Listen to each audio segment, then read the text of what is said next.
Hello and welcome to coverage of Pro Tour Amonkhet. I'm Marshall Sutcliffe in the booth with Luis Scott Vargas, and we're ready for round 16 action where we've got from Japan and Team Musashi, Yuya Watanabe, also in the Hall of Fame. His tiebreakers look good. He's sitting on 11-4. With a win here, we're thinking probably going to be in the top 8. Has a good shot at it. His opponent on the other side of the table, you'll know him.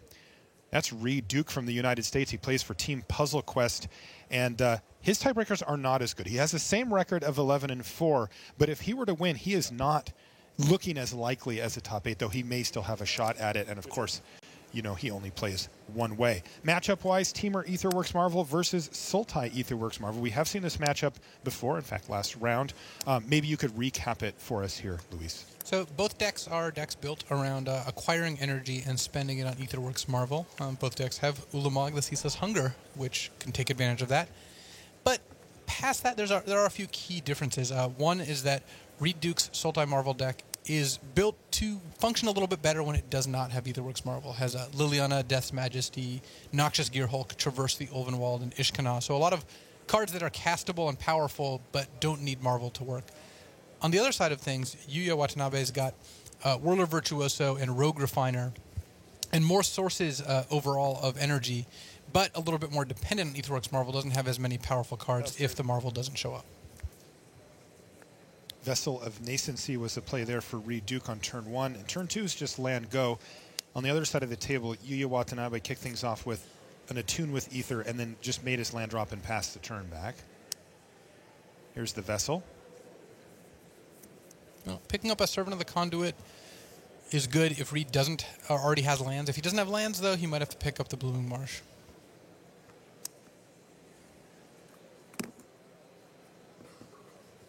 He went for the Servant.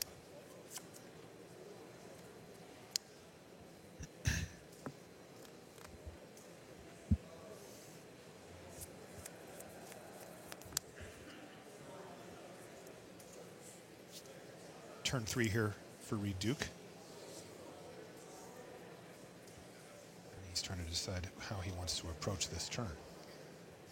Pretty good chance of casting Servant of the Conduit, but Reed has a lot of ways to fetch additional lands between Traverse the Ulvenwald and Attune with Ether. So if he's playing one of them, he has to decide whether or not how he about wants Traverse to the use. Ulvenwald? Well, the thing about Traverse is Reed just played it without Delirium, and it gets much more powerful later. But if he's playing it now, it indicates that he just wants to not miss any land drops. But this still leaves him room to make that to play the Servant of the Conduit.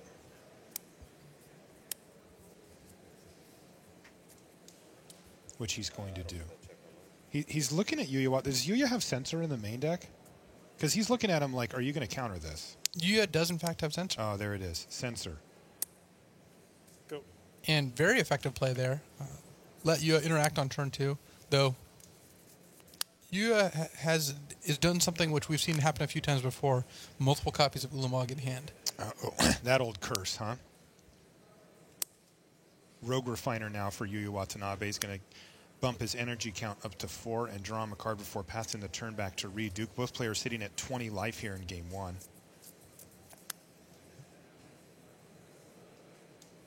Big pressure on both of the players, by the way. You know, these are the matches that it all comes down to. When you look back over your career, you know, a few wins in these spots versus a few losses can be the difference between a Hall of Fame career and a pretty darn good career. Energy. Shoot.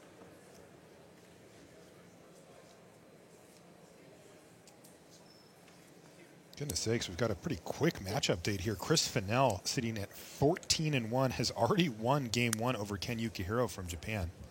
We have Ulamog number 3 has joined the party. Oh, no. So, giving Reed an advantage based purely on the fact that Yuya has 3 copies of Ulamog in hand, which makes his Marvel spins worse and, well, makes his hand also full of somewhat dead cards. In fact, Yuya only has 3 Ulamogs. He will not be marveling into Ulamog this game. Not even possible. There's an Aetherworks Marvel with 5 energy available. Shield's fully down here, though. Reed Duke with just 1 energy thus far. He does sacrifice some of that, right, to be a little bit more of a mid-range deck as far as energy production goes. Yes, his deck is less good at producing energy. than Yuya's deck, and we can see that Yuya is much closer to marveling than Reed is. Reed's just going to take a land.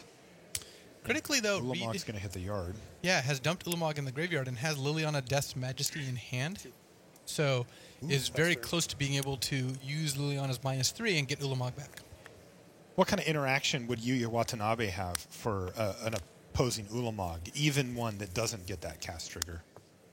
There aren't any ways for Yuya to remove that once it hits play. It's just other Ulamogs, Which obviously he has in his hand. And Yuya has all in his hand.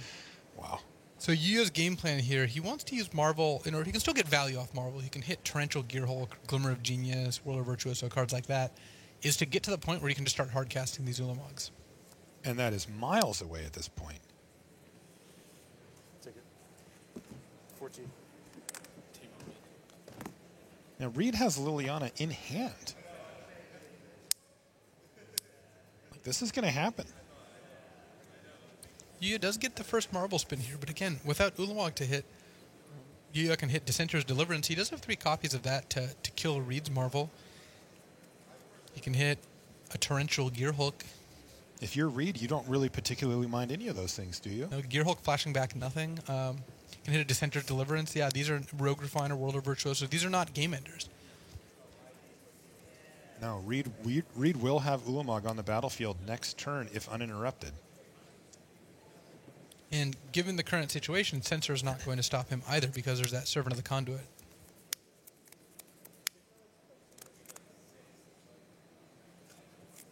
Yuya just has to keep staring down at those 3 Ulamogs. So miserable for him. He's just going to pass the turn back. Of course, Reed doesn't know that he's got a full house. And it's not going to stop him from playing the Liliana here, though. There she is.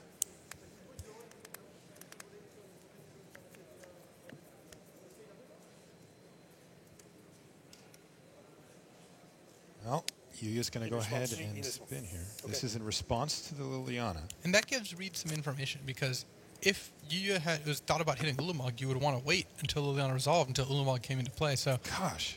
So Reed is wondering, does Yuya trying to hit a counterspell? Crazy. Like, would you... The natural conclusion is that Yuya has all 3 Ulamogs in hand, but that's a big leap to make if you're in Reed Duke's seat, even though it happens to be the truth in this case. He might think that Yuya has maybe 1 or 2 Ulamogs in hand and has more counterspells than Ulamogs left in his deck. Okay. But yeah, I don't know if you go straight to, well, my opponent has 3 copies of Ulamog in hand. So he's trying to hit Negate? Is that the... He's got 1 copy of Negate in his deck. And if he hits it, he can counter the Liliana. That is his plan. Okay, well... Looks like he hit a Dissenter's Deliverance. Maybe he can kill Reed's Aetherworks Marvel.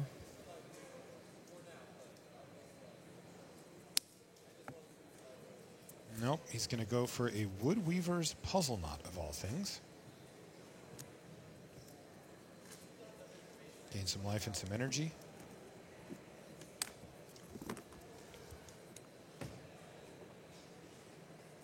And here we go. Ulamog's on the battlefield, and Yuya Watanabe is not going to be able to deal with this. Go. Reed confidently sends the turn back. And there's just realistically no way here, right? I mean, we're looking at the deck list. Like, it's a funny situation to be in, but somehow Yuya can just marvel a bunch of cards and still lose here. Unless Yuya can marvel in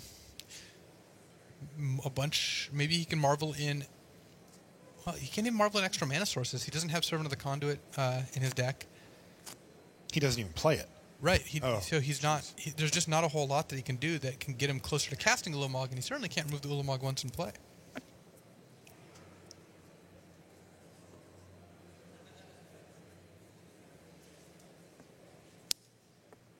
Try to raise. It's okay. I'm digging here, Luis. I'm not really seeing a clean way out here for Yuya. It is going to take some type of miracle to get him out of this mess. That it certainly is, and Yuya's he's trying. He hits the negate now, a turn too late.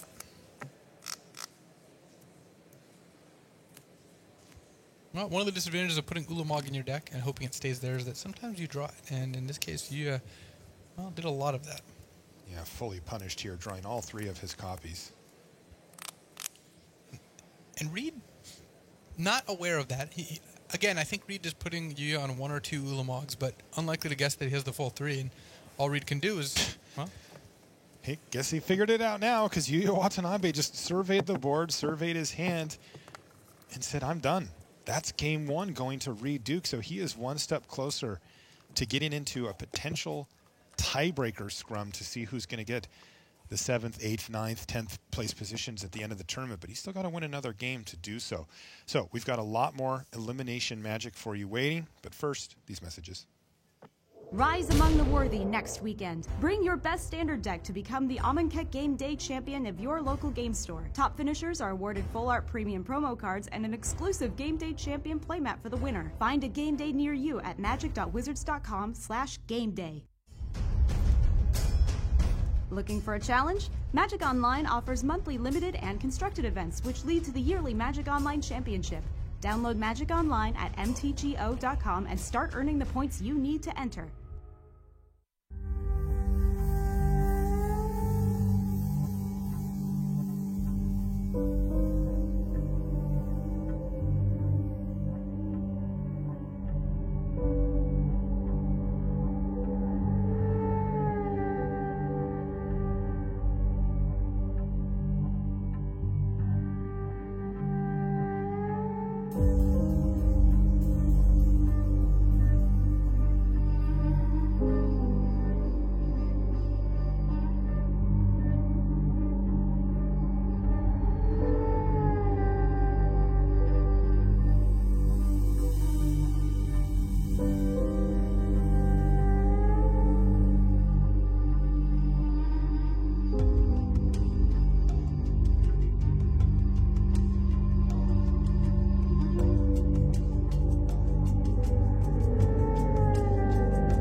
Welcome back to the feature match here in Nashville, Tennessee. I am Marshall Sutcliffe in the booth with Luis Scott Vargas. Looks like we're going to take a look. One of our back tables here. Take a look at Gerard Fabiano versus Jason Chung. And it looks like Jason's got a couple of humans, a zombie, another zombie.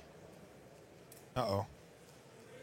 He's also got a Grasp of Darkness for a Rogue Refiner on Gerard's side. Combat. But Westvale Abbey's been doing some work. Indeed. Energy. Oh, this is an important interaction here, though. Magma Spray for the Wanderer there. That's going to keep it exiled. It's not coming back. Cards in? I have 2. Both of these players are sitting at a 11-4 record, I take 2. I'm at 11. which means that the winner will be in top 8 contention, though it will be up to their tie breaks whether they get it or not. They're certainly not guaranteed. Go. End of turn. Yep. That was Here, fun. 15. And it looks like Jason Chung is still on that grind, just using that Westvale Abbey turn after turn. Jord has a Lumbering Falls at the ready, so Jason may not be able to attack him quite as freely as before. No. Combat. But TikTok, right? Activate. No, I guess not TikTok. 9. He's going to trade one of these for 2 damage. All right, well, it sounds like Yuya Watanabe and Reed Duke are set to go, so why don't we jump back there to our main match, and let's see who's going to win game 2. Is it going to be Reed Duke sealing the deal and putting himself into the tiebreaker conversation for another top 8 finish here at the Pro Tour, or is Yuya going to equalize and force a game 3? These are 2 of the better players in the field, and it is a pleasure to get a chance to watch them. Botanical Sanctum kicks things off for Yuya Watanabe. And Reed actually has a turn 1 play here with Attune with Ether. Have you had a chance to look at the sideboards yet, Luis? Game 1 played out in kind of a cool way with Liliana being the difference maker. What do you expect post-board? Reed is going to be siding, I expect, similarly to what William Jensen did last round in the same matchup with Dispossess, Negate, and Glint Sleeve Siphoner. On the other hand, Yuya has his own negates, potentially Dispel, and Tireless Tracker is another card that gets a little better once both players have more interaction. So you're going to see more fights over Marvel, you're going to see more ways to deal with it, and you're going to see fewer games that are ended quickly by it. Reed has a Servant of the Conduit, though. Go.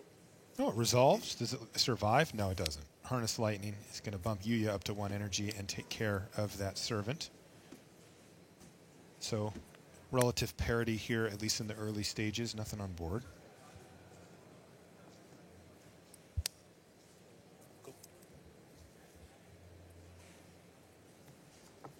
Land go for How many cards do you Watanabe. have? 5 cards in hand for Yuya. 5. It's energy number 5 there for Duke. And he's got a Glint Sleeve Siphoner. This actually bumps him up to the 6 energy for an Aetherworks Marvel potentially, but another copy of Harness Lightning is going to take care of that Siphoner. That's a key play there. That Siphoner could get really out of hand. Drawing Reed multiple cards a turn will let him pull ahead in any sort of attrition war here. It does seem to be the name of the game here, as Yuya has gone land go for the last 3 turns. He has reacted using instant speed burn spells to take care of the creatures, though you got to imagine he could have anything in his hand, like Negate or something like that. He does even has a Torrential Gearhulk. On the other side of things, Reed has a Marvel, but whether he wants to run it into Negate is not clear yet. And both players are very keenly aware of cards like Negate post-board. What about the 3 Censor in the main deck from Yuya Watanabe? Do you expect those to stay in, or do you expect those to go away? They seemed pretty good. Censor is solid. Yuya might have to trim them just because he has too many cards, and he needs to take out some of the weakest ones. And Censor is not the highest impact card, but it is something that, especially if you think your opponent's going to be tapping out for Marvel on turn 4, can help prevent that.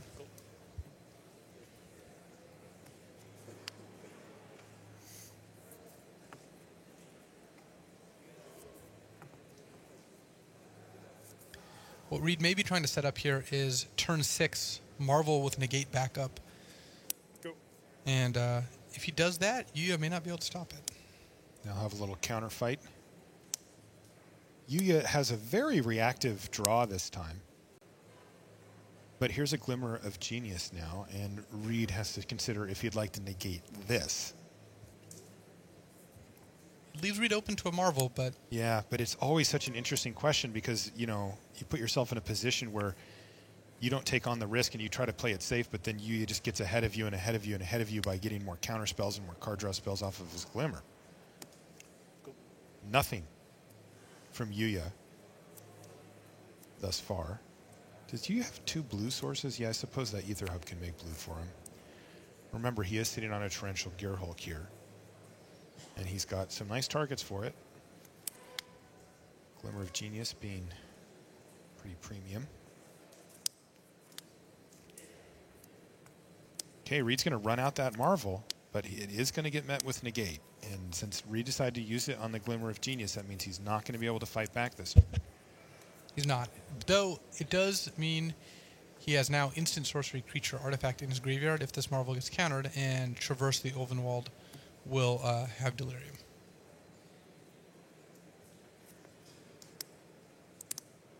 Reed says, I'll allow it, but just passes a turn here. Potentially bluffing his own Negate, though if he had it, he likely would have cast it. Potentially he does not know what he wants to traverse for yet. Like, Reed does have 1 copy of Manglehorn, for example, and he may want to traverse for that if Yuya plays an Aetherworks Marvel. Yuya, patient here, plays his land, says go. Yuya now has Torrential Gearhulk up. Yeah. Now he can actually cast the Gearhulk. And get back some of those juicy targets. In fact, he's even improved his graveyard since then, hasn't he? And the Gate joins the team.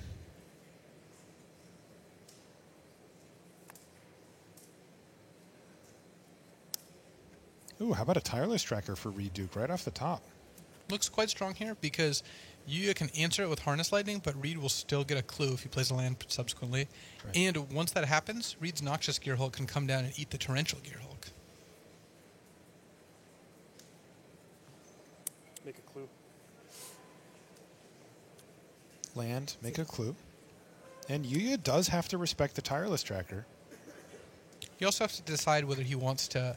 So if he kills it in response to the clue, first of all, Harness Lightning has to spend less energy if Reed cracks the clue. Second, it doesn't give Reed the opportunity to crack the clue and draw into a counterspell or something of the sort.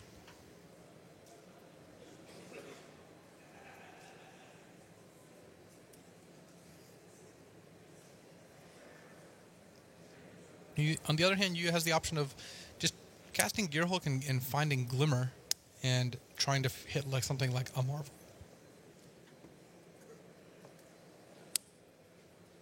Right, there's a Gearhulk. Okay. And Reed reluctantly says, you got yourself a Gearhulk.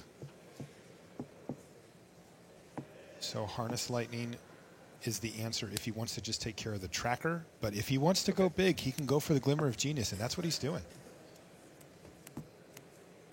He's going to temporarily ignore that Tireless Tracker and try to find himself some action.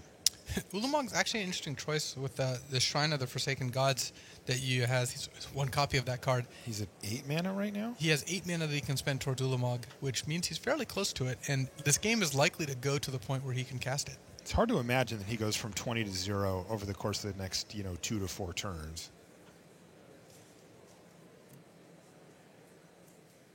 So he puts Ulamog on top, On bottom one. another card on bottom.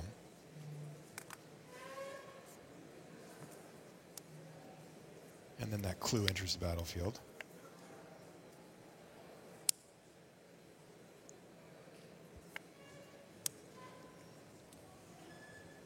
And now he plays a forest and then traverse the Ulvenwald. And he may be just getting the Manglehorn right here, Yeah, he could just kill the Gearhulk, right? and then that would make any subsequent Aetherworks Marvels come into play tapped for Yuya.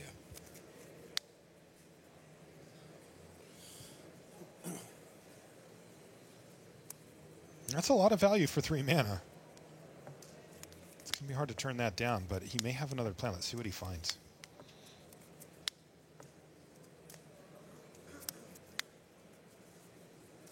Looks like Reed's going to go for the card advantage plan here, picking up a Glint Sleeve Siphoner, Siphoner. figuring that with the Noxious Gearhulk in hand, he can already deal with Torrential Gearhulk. Because remember, this isn't a typical control matchup. There are some counterspells, but for the most part, the players do not expect to get countered.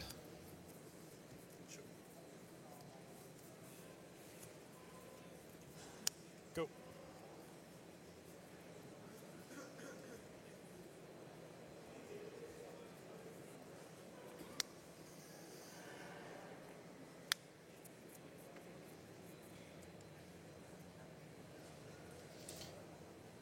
Yuya finding another Glimmer of Genius. It's basically the perfect card here because it gets him land drops to make sure he can play Ulamog while also finding him action so he can interact with the multiple card advantage creatures Reed has in play. Reed dukes up a game here, Okay. and there's a Glimmer.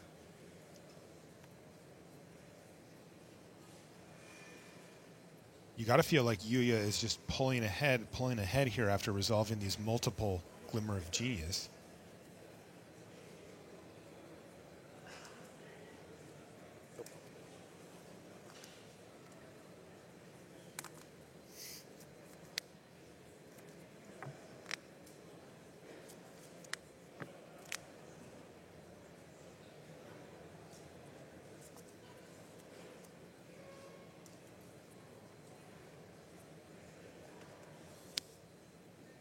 Tireless Tracker for Yuya.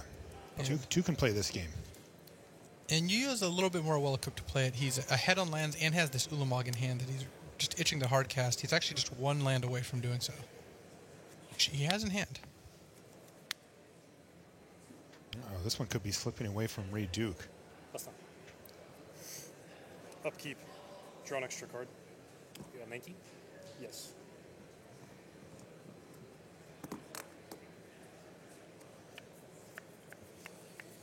Draw for my turn.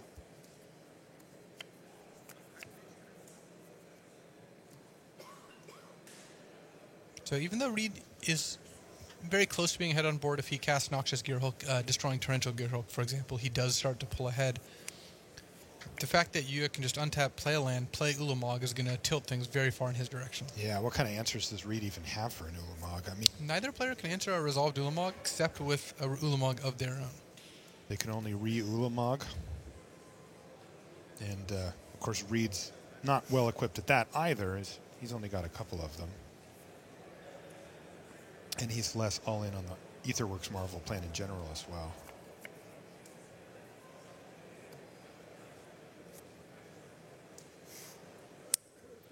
Attack and make one energy. Menace from Glint-Sleeve Siphoner paying off big here. Yeah, he offers a trade for the Tireless Tracker, which Yuya's probably not going to want to take. It's just 2 damage. He's going to fall down to 18.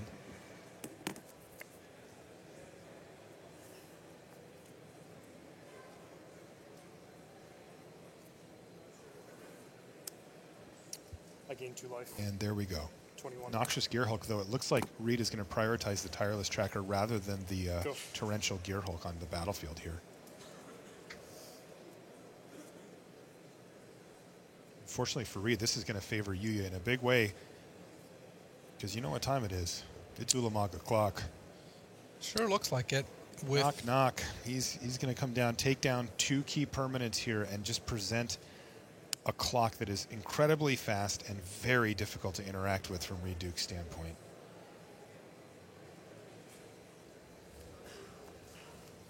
Yuya's trying to scrap his way back to even things up and force a game 3. Rich Hagen's been up at the news desk running the numbers for us as well and getting some predictions. And he says that if Yuya wins this match, he's 99% in. He has really good tiebreakers. Duke's more of a toss-up. 16. We've also got other matches going here. Seth Manfield and Eric Froelich are underway. They're heading to Game 3. And Rich says the winner of that match is almost certainly in. The winner of this game, though, looks like it's going to be Yuya Watanabe, as he has just hard cast Ulamog. And now passes the turn back. Well, once Ulamog hits the board, I think we're going to see the same conclusion as we did last time. Yeah, there's just not much you can do. It's one of the many reasons that card is the de facto ramp target or Aetherworks Marvel target in the decks that it goes in. Gosh, such a brutal card. The players will have won 1 game apiece, but Ulamog has claimed victory twice. I think Ulamog is going to be the eventual victor here. Indeed. Reed, on the other hand, could hit an Aetherworks Marvel, and if he does, he could hit his own Ulamog, but he does not have a lot of time before that happens. Right, a turn or 2. Like you said, that is the best answer for an Ulamog is an opposing Ulamog. Go. But we see no Aetherworks Marvel there for Reed Duke, so the window is going to close very quickly on when he can make that play. Uh-oh, Yuya's doing math. If you're sitting in Reed Duke's seat, that is never good news. He's figuring out, can I kill you in one turn or two? And he's going to start out with a tune for Aether. Tune with Aether.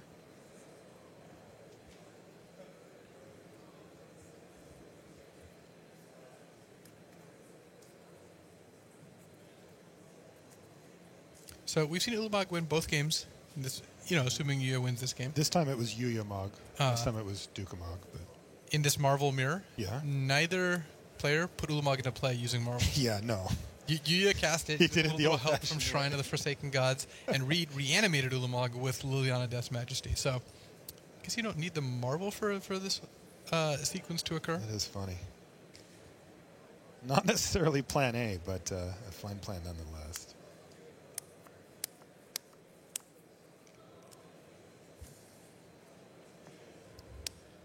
Okay. Rogue Refiner now for Yuya. He's up to 11 energy. But more importantly, he's the one with Ulamog. Can I attack? Yes. Yuya wants to attack, and he's going to send in with both. So first things first, top 20 cards of Reed Duke's library will be exiled.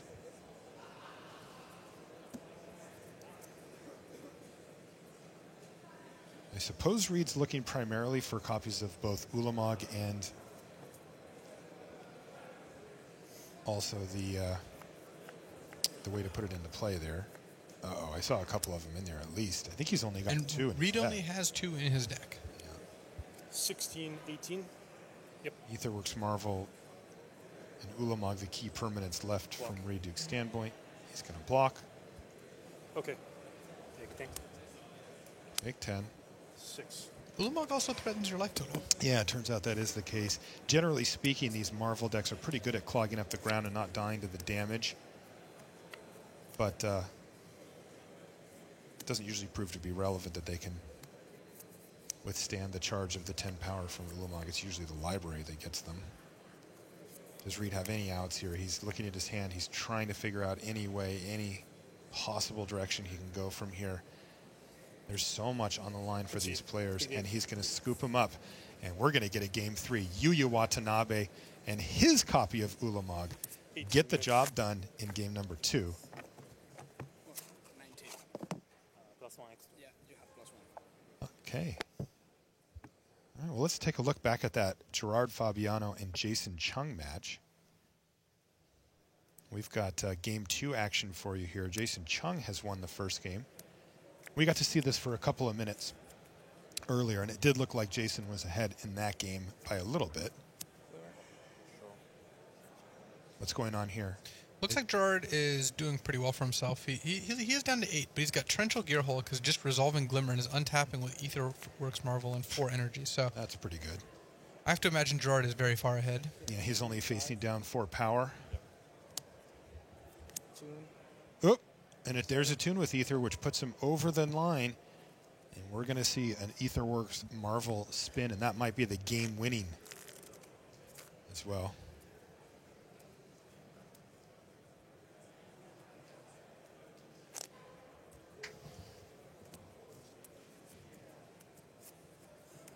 Also note that Jason Chung has 9 lands in play, and none of them are Westvale Abbey, so he's not got a whole lot of action going on. Go ahead.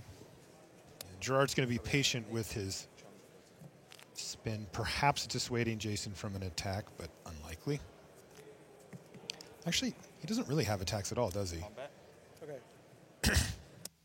No, he can just jam in there, but Yeah, Gerard has blocks however he wants, plus potentially the spin. I suppose Chung doesn't have any other option. 6. But Gerard's just going to say, you're going to throw away a creature for 2 damage? I'll take it. yeah. Gerard not unhappy with that outcome. Not at all. So here we go. Aetherworks Marvel has been activated, and he hit, well, another Glimmer of Genius. Not bad. No, especially since Gerard has a ton of mana and a ton of time. I think he's going to be fine. given this current situation. He's also just ahead on board significantly.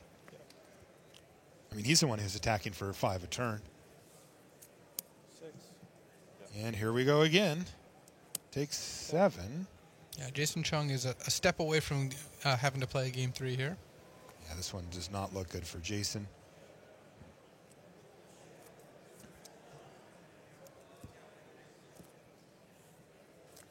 Does he have a Dark Salvation? That is one of the cards he could use to try to get back into this. How about Grasp of Darkness? Take 5. Not quite as impressive. 9. Land for the turn. Yeah. Go to 8. Platoon. Go to 10. Yeah.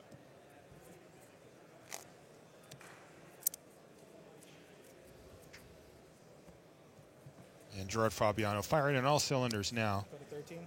Yeah. Go. Drew a lot of swamps. Yes, I was he just did. going to say that, Jason.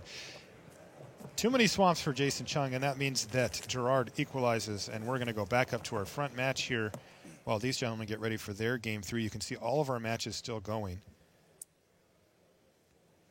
I mentioned Eric Froelich and Seth Manfielder in the future match area. The winner of that, according to Rich, winner of that match very likely into the top 8 as well. So that is a winning in over there, most likely. And either way, a big name is getting into the top 8 from that match. By the way, they're playing game 3 over there. Yeah. When you're playing for top 8, of course, everyone goes to game 3. The matches become as close as they can. Got to get your value while you're there. It is crazy how your career can come down to a few of these matches, huh? These deciders. It certainly can happen. You know, 0.1 tie breaks here, winning a die roll, you know, to go first here, there. These things greatly can change the outcome of your Magic career. Do you think you've been on the fortunate side of that or a little on the unlucky side of that? Do you want the honest answer? Go. I'm just setting you up. You can answer however you want, buddy. I am quite fortunate. I think it would be disingenuous to say otherwise. I have won the tiebreaker lottery more than my fair share. Though don't quote me on that. I reserve the right to take that back. Since when is being disingenuous the criteria? All right, game 3 underway. Yuya Watanabe, Reed Duke. This one could be for top 8. It looks like Yuya's in with a win. Reed Duke, on the other hand, is going to need to win this game against Yuya, and then he's also going to need a little bit of luck on his side if he's going to make it into the top 8. You know, he could finish anywhere from 7th to 10th. There's a range of spots, depending on how everything shakes out after this round. Very solid hand for both these players. Both have interaction, both have tireless tracker. Yuya deciding whether or not he wants to harness lighting the servant of the conduit. It's kind of tricky because your natural inclination is to bolt the bird, as it were, to kill the mana accelerant, and it's just safest to do that. But when Reed drops a tireless tracker, Yuya might feel like he wishes he had a harness lightning ready to go. Go. Maybe he does.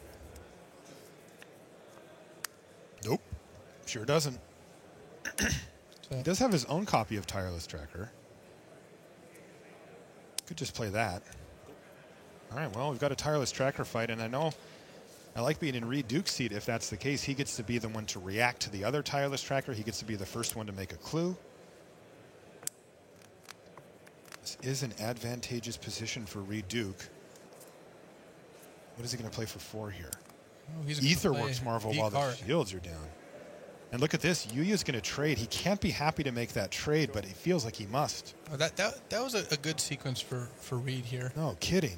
Though, on the other hand, Yuya does have a Dissenter's Deliverance in hand, so he's going to be able to get Etherworks Marvel off the board before Reed has a chance to use it. I see. Only 3 energy for Duke. He doesn't go up to 4 because it died, but that's not going to help him with that one. Now, if he's got another copy of Etherworks Marvel, then he could be just a single energy card away from getting there. And here's a Rogue Refiner. 2 energy in a card. He's now up to 6. Draws a card. He's got a clue.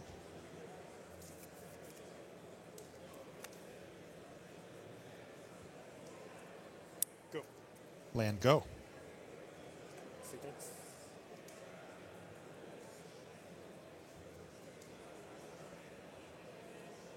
And that turn wasn't great for Yuya because he left negate mana up, being forced to tap 2 for Dissenter's Deliverance, and ended up not really Okay. doing a whole lot with his turn. Yeah. Reed, as it turns out, didn't really have much better to do than the Rogue Refiner. But that ended up not being the worst case scenario for him because he didn't end up playing anything that could get negated.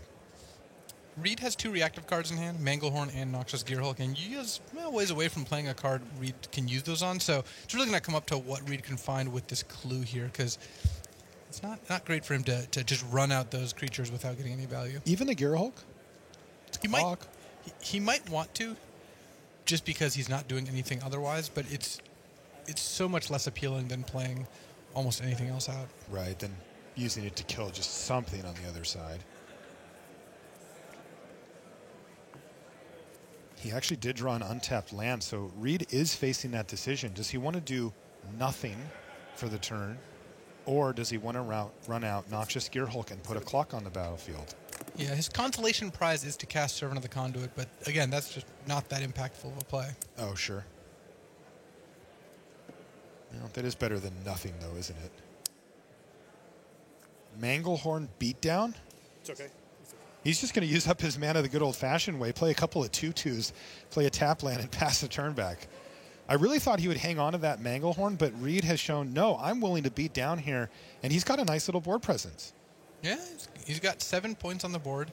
He wants to punish Yuya for spending much time casting Glimmers of Energy instead of, or Glimmers of Genius instead of anything that affects the board. And Right. Yuya sees another Glimmer here, and with a hand of Attune, Negate, and potentially Glimmer, those cards don't interact with those creatures. Yeah, it's kind of funny. It's just a 2/2 for 3 mana is not what you expect to see. Though it does have that lasting effect, right? You don't have to blow up an artifact with it. It will still keep Yuya at least a little bit off balance with his Gearhulks and his Aetherworks Marvels. Yuya drawing more Negates against Reed's all-creature deck. Right. I mean, Negate is good in this matchup, but it is funny that Reed's draw just tended to be a lot of creatures and not a whole lot of targets for Negate. He draws another Servant of the Conduit. Is Reed getting in? Oh, yeah. He doesn't even have to worry about getting ambushed by Torrential Gearhulk. Okay. Pipe. He does lose a creature to Lumbering Falls, but he gets 5 points through, and it uses up Yuya's whole turn activating the Lumbering Falls. And then Reed drew another Servant of the Conduit, so he's able to refresh his board here.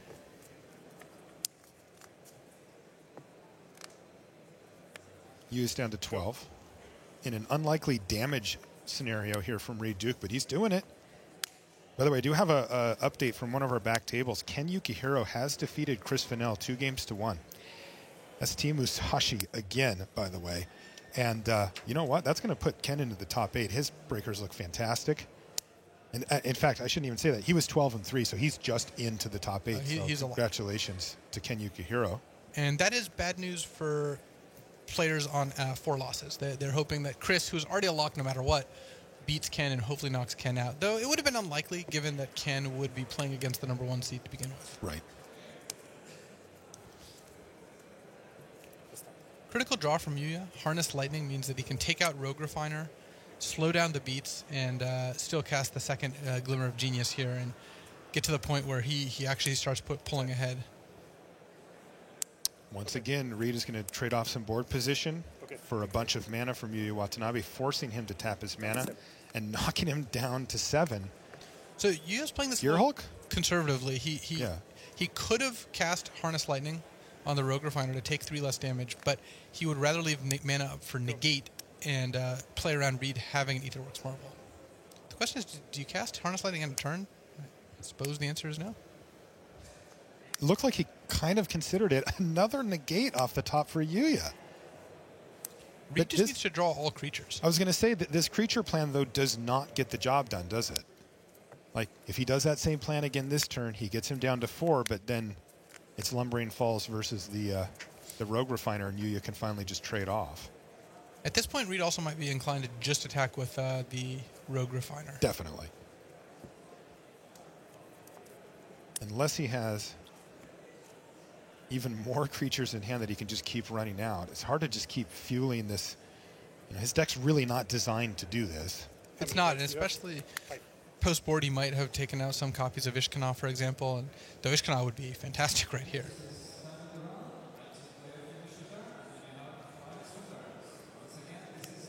Wow, Glintsleeve Siphoner is among the better cards in Greenleaf's deck. Jeez. Especially if you attack with Rogue Refiner first. Yuya has incentive to cast Harness Lightning to kill it, then you follow it up with the Siphoner. Reed now debating whether he wants to attack with Servant of the Conduit, though that is becoming less appealing when you're not getting other Servants of the Conduit through. Attack. So just the Refiner this time, and now Yui has to decide if it's going to be Harness Lightning or if he wants to trade off a Lumbering Falls for it.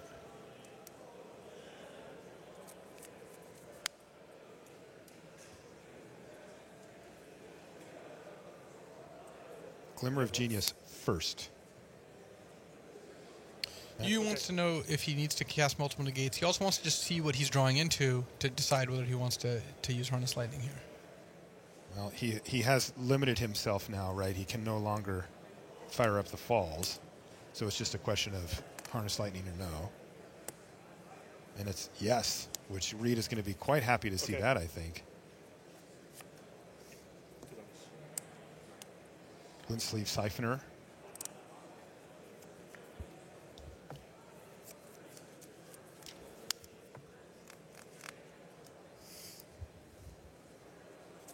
Got another match update for you here. This is a big one. Eric Froelich versus Seth Manfield, two Titans.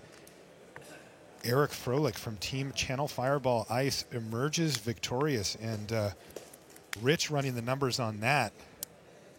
It looks like he's going to be into the top 8. Seems quite likely.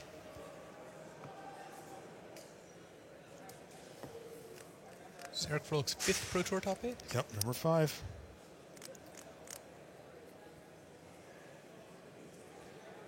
Noxious Gearhulk here. Go. For Reed, who just passes the turn. It's creatures, creatures, creatures for Reed Duke. And a lot of negates in hand.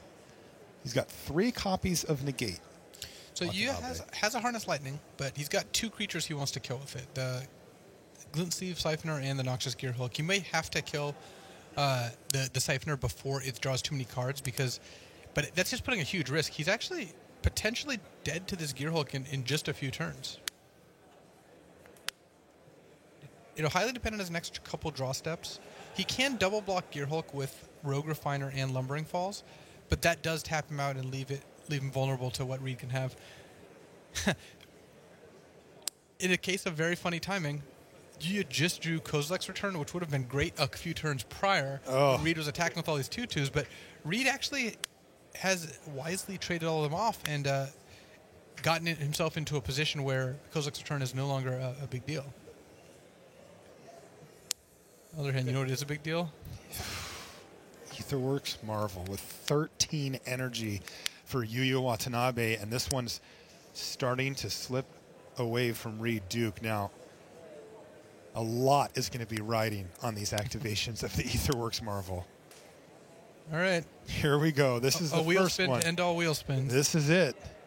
If he hits Ulamog, you got to feel like he's got this thing locked up. Let's see if he can do it. Oh, he's looking at it so slowly. I don't see an Ulamog in there. There's not an Ulamog. Is the best hit another Aetherworks Marvel? He gets to do No, it again. Rogue Refiner. He's going to play it safe and just get a Rogue Refiner. Unfortunately for Reed, he just drew a Swamp this turn. So if the Rogue Refiners double block the Ulamog or the Noxious Gearhulk, then it's going to be very difficult for Reed to close out this game. Yes. Things slipping away from Duke. And Yuya's going to get 2 Marvel spins next turn. He drew Marvel off the Rogue Refiner. He's going to activate the Marvel and can play a second Marvel, and has all those negates ready to stop Reed from drawing his own Marvel. This could be Yuya Watanabe on the verge of another Pro Tour top 8. Rich said he's 99% if he wins this match. It'd take a miracle for him not to. He's hit a torrential Gear Hulk off of that Aetherworks Marvel. He might be 99% in this game. At this He point, is that far ahead. With 3 negates in hand, it just cuts off all the outs that Reed could realistically have. Right. Reed just doesn't have the type of creatures that can get him back from a board state like this. And Yuya is stable at 5 life.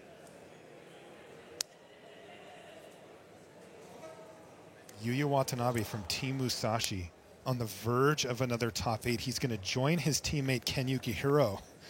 Musashi is crushing this Pro Tour, and they did last time too.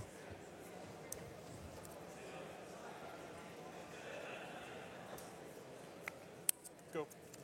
Land go from Reed Duke. And those negates that were so annoying for Yuya for the duration of the game have now become his insurance policy on this match. He's going to activate the Aetherworks Marvel again. And there it is, Ulamog. It was the last card. He slowly looked, just like in a booster draft, what's my rare? And he's going to take out 2 lands.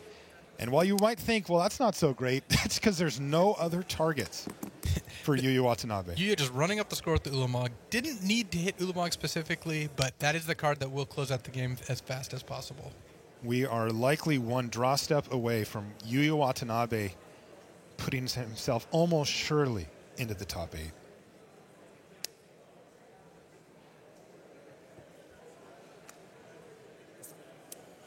Passes the turn. This could be the last draw step, and that's going to do it. Yuya Watanabe defeats Reed Duke. He lost the first game.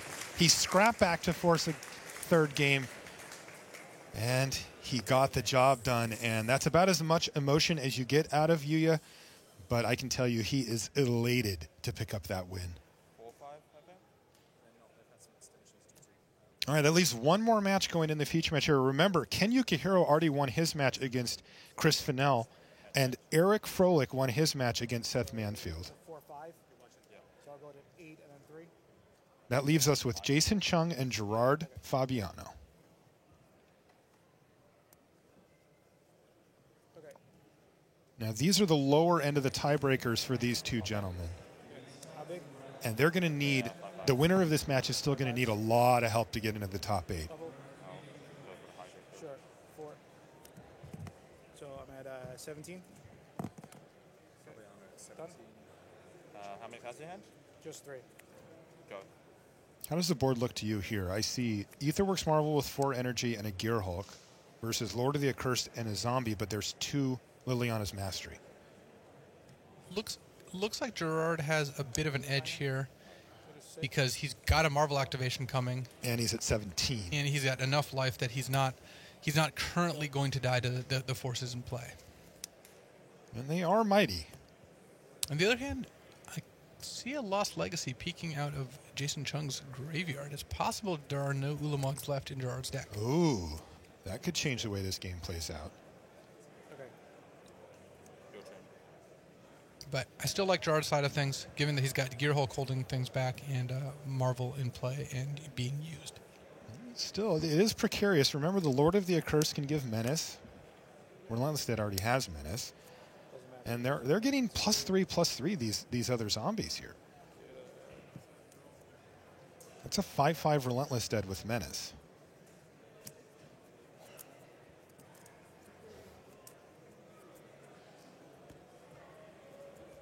Mountain, right? Yeah. A 2, not the biggest hit off Marvel we've ever seen. Okay, done? Yep.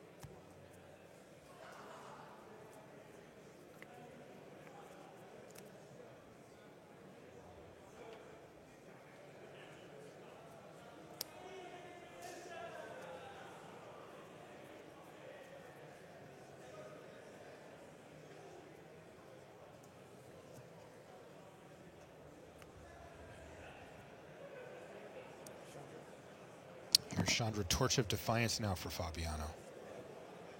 As you might imagine, this is Game 3. These players have actually received a couple of time extensions, so you can see they've got a little under 8 minutes left in the round.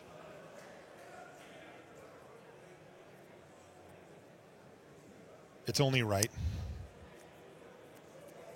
the last round of Swiss on the last day before we cut. It's got to go long. Oh, that happened yesterday. I imagine it'll happen today. It is Probably the happen way. tomorrow. It is the way of the world.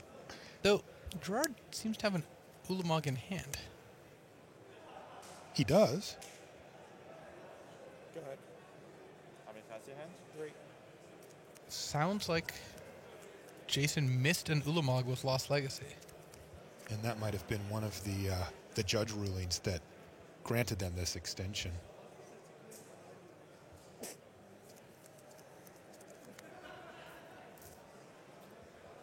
That would be devastating if Jason ends up losing to an Ulamog that he could have taken away. It actually looks fairly likely. Chandra Torture Defiance, her +1 ability, well, one of her +1 abilities is add 2 red mana to your mana pool. Yeah. With that 2 red, Gerard's only 1 mana away from casting Ulamog next turn.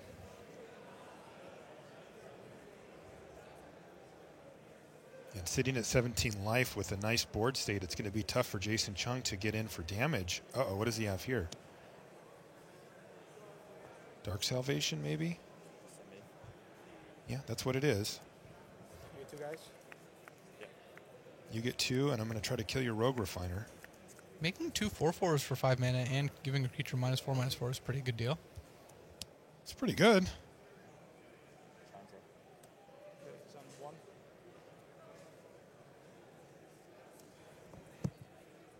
Your turn. Relentless Dead's going to attack Chandra for 4, knocking her loyalty down to just 1. Does Gerard have an untapped land? He does. Mana. Make mana, and here we go. Ulamog deciding everything in the feature match area. Why is that still in his hand? He's going to exile the Relentless Dead, and he has to decide between a zombie, a Liliana's Mastery, or a swamp. He's going to go for a zombie. Go. This puts Gerard quite far ahead. He's got Ulamog. Haven't seen Ulamog do a lot of losing so far this tournament. He came to game. The mocking transgressed the mind. A turn after Ulamog got cast. So brutal for Jason Chung. To remind you, these players are playing for a chance at top 8, though their tiebreakers didn't look amazing at a shot at actually getting it. They're going to need to get pretty lucky, whoever does win this, either way, but still. Prize money, pro points, all of it up there, and a shot at top 8 for the winner. 19. That's right now. Okay, 20 cards get gobbled up by Ulamog. Yeah, but they're all zombies and swamps. That doesn't sound very delicious. Now he'll eat anything. You're 10. Flip. You're at 8. And Jason Chung's life total and hopes are plummeting here. Can he find anything off the top of the library? It seems unlikely. And Gerard Fabiano, 12-4. And he looks surprised. Gerard, Yeah, you've he been does. playing for a long time, buddy. He has a heck of a lot of pro points on his resume, and now a solid top 8 finish. Hey, you never know. He has the same record as some people who are going to be making the top 8. You never do know. He might be able to make it in. His tiebreakers didn't look super great coming in, but like I said, a lot of things can happen after that last round. Wow, intense stuff down there, and this top 8 is starting to look very, very stacked, by the way. Oh, Just we added a few more big names to the list that we already had. That is going to do it, however, for the Swiss rounds here at Pro Tour Amonkhet. We've got a top 8 announcement to make after all the rounds are in and after all the data gets crunched. For now, though, we'll be back after these messages.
Welcome back to the news desk. Maria Bartholdi alongside Ian Duke and Rich Hagan. Our very own Brian David Marshall is down on the floor with Germany's Mark Tobiasz, whose first Pro Tour was back in Philadelphia in 2011, where he finished 218th place. Needless to say, finished a little bit better today. BDM, take it away. Thanks, Maria. Yeah, 218th place at your first Pro Tour. Did a little bit better this weekend. You're locked for the top 8, Mark Tobiasz. Tell me about the experience of this tournament. Yeah, it was great. Like starting with a very weird draft and then going 6-0 after that, and then losing twice, so being kind of down. Like there's a big difference between going like 2-6 and 6-2. But then I basically won out today, so yeah, pretty happy now. So 2011, a pretty reasonable amount of time to be playing. What other close calls have you had on the Pro Tour before this? Not that many, like just average, I guess. Okay. Now, Team Eureka. I see some of your teammates, some of your play testing partners here. What's the team process been like preparing for this event, and what's it like working with these guys? Yeah, we've been like gathering a week and a half earlier and then trying to test all the matchups, figure out the metagame, and they're great guys, so it's always a nice time.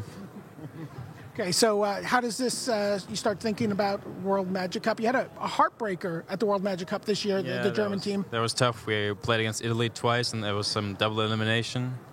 And we had terrible matchups and lost twice. And then there were like teams in the top 8 with worse scores than us. So that was like kind of awkward. But yeah, next time we'll make it.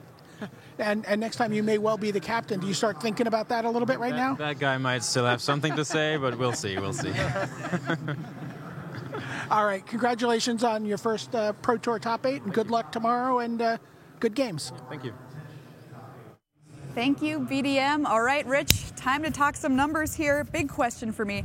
Why did Chris Fennell choose to play in his match with Ken Yukihiro? Well, I must admit, we missed something here. Our initial thought was what we call Dream Crush. The idea is that maybe you don't want Ken Yukihiro because you think he's a great player, or you don't want Ken Yukihiro's deck in the top 8, or, as sometimes happens, you've got a friend that you want to try and get into the top 8 who, if you suppress the points for Yukihiro, you get someone else in. It was not Dream Crush. No. It was Team Crush. It turns out that the whole point of him playing was because Lingering Souls don't have all their team members ready for Kyoto. They're not all qualified. So if he can just steal a few points away and change the tie breaks for some other teams who are trying to get into the top 4, maybe Lingering Souls, with his top 8 plus Donald Smith's top 8 from last time, can get into the top 4, and bam, there's the whole team back again for Kyoto. And that is the first time we've ever seen that at Magic. It is literally playing to get the team qualified for the next PT. Astonishing stuff. Now, as it happened, Yukihiro wins. He's in all very successfully for sure. And Fennell, of course, was already in. So, who have we got down there, Maria? All right, Brian David Marshall is standing by with Eric Froelich. This would be his 5th Pro Tour top 8. Thanks, Maria. I'm here with Eric Froelich. Eric, how did that match go? What was happening? You were kind of off to the side, and we missed some of that on camera. Tell us about that final match against world champion Seth Manfield. Well, you missed out. Let me tell you that. This match was incredible. Game 1 was like one for the ages. It was a Marvel on Marvel matchup where I ended up spinning a Marvel, hitting an Ulamog, exiling his Marvel on something else, and he spun in response, hit Marvel and Ulamog. Chose to take the Marvel so that my Ulamog trigger resolves and gets into play, spun again, and then hit Ulamog to exile my Ulamog and Marvel to win the game. He played great. Games 2 and 3, the fortune was on my side. That's just basically what it comes down to. I think my deck was a little bit advantaged for that mirror. Theirs was built to beat some of the more aggressive decks a little bit more so. But, you're playing literal world-class player, literal world champion. So it's just the luck of the cards at the end of the day, and I'm glad it was on my side. Now, you said you feel like you're not a lock here for top 8. You're waiting it out? Yeah, I mean, it's the tiebreaker scrum. I was at the top of the heap going into the round. It would take some craziness, but, those things happen. We'll see. Well, what would a 5th Pro Tour top 8 mean for you? One more than 4? No, I mean, winning the Pro Tour would mean the world to me. Every top 8 is, of course, great. The fact that I've been able to get into the Hall of Fame, that I've had a career that I'm really proud of, that, I've received honors that are just mean so much to me. And the fact that I can still play this game and now I can go to all the Pro Tours I want because of the Hall of Fame and just having this opportunity with, great community, great game. I love the show that gets put on here, and I just love playing and competing. So every top 8 is great. They're milestones. I've got to go for that win, though, now. All right, Eric Froehlich, we got a top 8 ceremony to sweat first. Then you get to work on that win. Thanks a lot. Sending it back to the desk. Thanks, Brian. Down on the floor with Eric Froehlich. All right, I want to know about Fabiano Chung. Okay, so the winner of this one needed help. That was very straightforward. They knew they needed help. Their tie breaks were not great. So the first thing Gerard Fabiano had to do is just beat former Platinum Pro from New Zealand, Jason Chung. He did that bit. So at that point, Fabiano's up to 36 points. The matches he was really sweating were Chris Fennell. He really wanted Fennell to win. And he also wanted Reed Duke to win because Duke had a very close tiebreak to him. Reed did not win his match. Yuya Watanabe won that match, and Watanabe had a vastly superior tiebreak. So that kind of took Watanabe out of range of Fabiano. So at that point, Fabiano goes to 36 points. Our best guess on the tiebreak math is he is nowhere near overhauling into 8th. So, Ian, just talk a bit about what 36 points is like, because Reed, your brother, is going to finish on 36 points somewhere in the top 16, top 20. It is such a mountain to climb. Yeah, I mean, it's definitely a bittersweet type of a thing, like getting so close and then just barely not making it at the end. So, it's a fantastic finish, and I think a lot of times, before you go into the tournament, you'd be super happy knowing that eventually you do finish that well.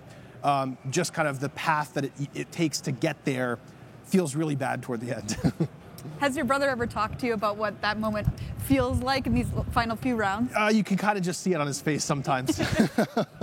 Yeah, that's for sure. I also want to ask you, Ian, Magic, one of the great strengths of Magic is that it is so many apparently different games to so many different people.